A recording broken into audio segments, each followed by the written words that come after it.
Hey cookies, thank you for tuning in for another episode here on CookieRun Kingdom. Today's focus is on the Frost Queen cookie, giving you a topping guide to give you a breakdown of how you should be topping this cookie off. So with that, appreciate you tuning in. Flip me a like, smash the subscribe, stay a while. And if you have a question, if you have a comment throughout today's video, please let me know. But everything that we'll be breaking down, everything we'll be talking about is down below for you in the description with timestamps, where we will give an overview of Frost Queen cookie. We'll walk into the toppings to focus on, and then talk about the substats that are going to be very important. And then last but not least, we'll maybe showcase Frost Queen cookie here a little bit as well. So appreciate you tuning in. Again, flip me that like, don't forget to subscribe. All right, so here's what we got going on with Frost Queen cookie.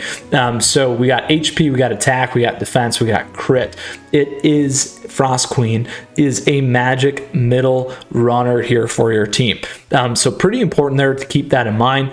But the biggest piece here that we want to focus on before we start to get into some of the additional statistics here, obviously you can see, hopefully mine's pretty powerful at 60K plus, but we want to go in and look at the breakdown of the skill here. So one, it takes 18 seconds.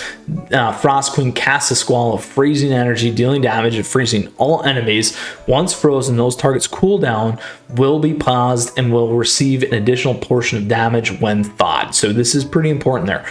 If the freeze debuff is dispelled, though, the targets will not receive the additional damage. So one, if they don't get frozen, so one, if they have resistance to whatever you're trying to do, and two, if it gets dispelled, that damage is not going to happen. Frost Queen cookie herself is immune to freezing, so if your opponent's running a freezing Frost Queen as well, Frost Queen here is not going to freeze, so essentially immune. And then while Frost Queen cookie is using her skill, she will briefly become resistant to interrupting effects. So this is pretty important there as well. She'll still take damage, so she can get killed, so keep that in mind, but she will not get interrupted when she's casting. Now here's the next pieces to keep in mind. Single hit damage 102.9%, freeze time 2 seconds, and then freeze damage 411.4% of attack. So that is what we want to focus on: single hit damage, freeze time, and then freeze damage. So very, very important there as percent of attack. So the higher your attack, the more that's going to go up. Single hit damage, again, similar to a certain extent there. So that is very, very key. Now we got HP, we got attack, we got defense, and we got our crit percent. But biggest thing with Frost Queen cookie, hence why we are ruined this way.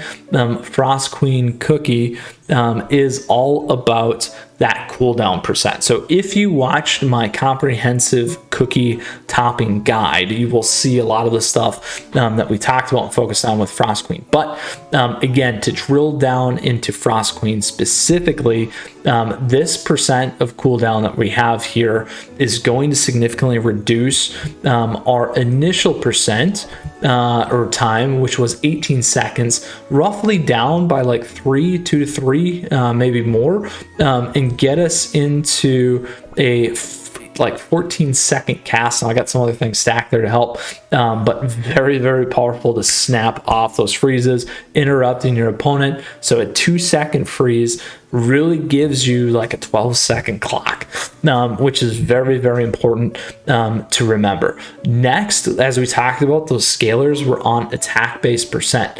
So when we look at what's going on here, we have that attack base right there. We have debuff resistance as well, and then additional crit percent. So we want to be in the attack. We want to be in crit. Additionally, we can get those extra cooldown effects. So we did talk about that. A lot of people forget about that, which is very, very important. We don't need damage resist. We don't need defense. We want to be all out attack where we can. So amplify buff is really nice as well. Actually, it's not, but I was just kidding.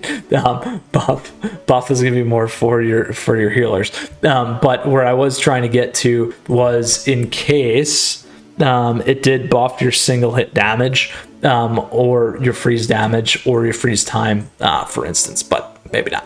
So here we go, back at what we had going on. So again, defense, crit, again, amplify, buff, attack, HP, and then cooldown, amplify, buff, damage resistance. Now, again, when we look at that scale there, it's a sliding. So the best thing that you can actually get here is really going to be cooldown. It's going to be attack percent. And then again, you might want attack speed as additional, or crit percent. Again, really focused on that damage dealing here with Frost Queen Cookie. So that's what you're going to do. You're going to want to stack out 5 of the lovely Swift chocolate cookies here for your Frost Queen. So those are the key pieces to really focus on here with Frost Queen, in terms of, again, the cookie topping, and then the drill down in terms of what you want to have going on there. So that's going to reduce and increase the casting time, or increase the amount of times you're going to cast, reduce the time it costs to cast. So let's go ahead and take it for a run and a spin. We'll show this again here because it's important. So if you did see the comprehensive guide, you'll see the lovely reduction. We're running our lovely 829 because it's the one you should farm. And we'll go from there and take a look at Frost Queen Cookie. So again, you can see here at the cast, we're going to get a hit. Boom, 12 seconds. Now, if they're on that 2, they're going to be there for another 10. Now, we have additional buffs here going with this cooldown from Squishy Jelly Watch. And then I do have defense to help my upfront cookies there when it is needed. And it's been a great run for the PvE type stuff here. So as you can see, again, doing work, we're getting lots and lots of fast casts off here with our Frost Queen Cookie, locking down the board with our lovely ultimate skill there, which is so powerful, so powerful. But things to think about in PvP, obviously not going to get frozen if your opponents are running it, but you also might want to run a debuffer and damage resistance and that kind of stuff if you're playing against Frost Queen Cookie in terms of a counter. So let's see if we get lucky and get one of these epic cookie toppings here today, but we'll find out quickly. There we go, perfect. We got another solid almond cookie topping. So to close out there, my lovely cookies, again, we talked about Frost Queen Cookie. We broke down where her focus is, attack. Again, crit's nice, but really we want to get these lovely chocolate toppings on to reduce the cooldown, to ultimately allow us to cast this Freezing Squall faster than 18 seconds and as many times as possible to cripple our opponents, deal a ton of damage, and hit hard, my friends. So that is today's episode. That is Frost Queen Cookie topping guide for you. Good luck with your Frost Queen in both PvE and PvP, and we'll see you again soon. Flip me a like on today's video, smash that subscribe button. Love to see you again. Feel free to stay a while. If you got a question, if you got a comment, let me know. Other great ways to stay connected, my fellow cookies. Otherwise, best of luck to you in a lovely cookie run kingdom, and we might see you out there. All right, until next time, Mythras out.